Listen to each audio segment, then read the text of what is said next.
Assalamu alaikum, you are listening to Malik Shazaib, and if you like my work, you can help me to continue teaching by sharing this video with your friends, by clicking the like button and by leaving a comment. And now let's move to our topic.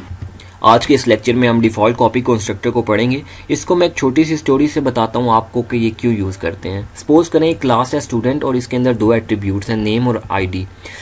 अब suppose करें कि आपने इस class का एक object create किया जिसका नाम S1 है और कंस्ट्रक्टर में इन दोनों डाटा मेंबर्स को, नेम और आईडी को आपने इनिशियलाइज करा दिया किसी भी वैल्यू से।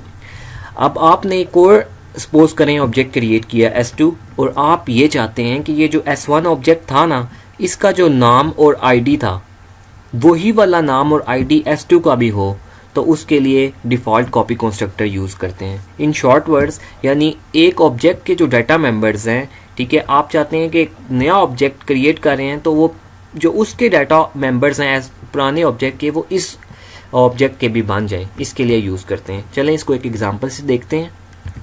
सबसे पहले हम स्टूडेंट की एक क्लास जो उनसा बनाते हैं, उसके बाद इसके अंदर दो डाटा मेंबर्स हम कर लेते हैं, आईडी और नेम, और उसके बाद हम एक इन का फंक्शन बनाते हैं जिसमें ये जो डाटा डिटेल्स हैं, नेम और आईडी, इसको यूज़र से इनपुट लेते हैं। ठीक है, ये देखें आईडी के बाद मैंने सीन डॉट इग्नोर किया क्योंकि जब हमें स्ट्रिंग की इनपुट लेनी होती है और उससे पहले जब हम इंटीजर की इनपुट लेते हैं तो हम ये यूज़ करते हैं सीन डॉट इग्नोर। ये नहीं करेंगे तो एक इनपुट मिस हो जाएगी, जैसा कि पिछले लेक्चर्स में हम करते आए हैं।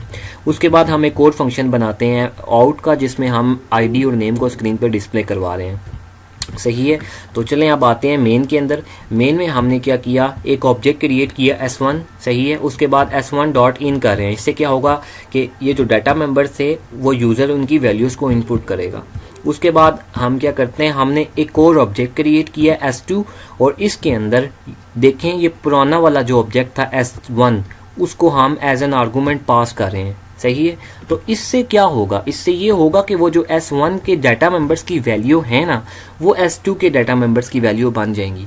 और उसके बाद आउट के फंक्शन में सिंपल हम इनको स्क्रीन पर डिस्प्ले करवा रहे हैं। इसको एग्जीक्यूट करके आपको बताता हूँ। यहाँ पे एक ब्रैकेट का एरर आ रहा था, तो चलें हम इसको ठीक कर लेते हैं।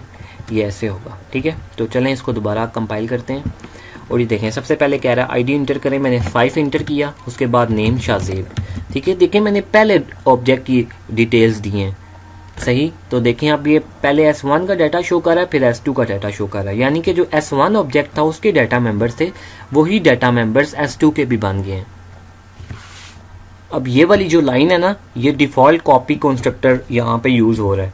हम इसको एक और भी तरह लिख सकते हैं। देखें एक तरीका लिखने का ये है, यहाँ से मैं ब्रैकेट्स मिटाता हूँ, ठीक है, और यहाँ पे मैं इस इक्वल टू डाल देता हूँ। तो इस तरह भी मैं लिख सकता हूँ। ये सेकंड मेथड है इसको लिखने का, तो इस तरह भी देखना सही चलेगा प्रोग्राम। ये देखें सही चल गया।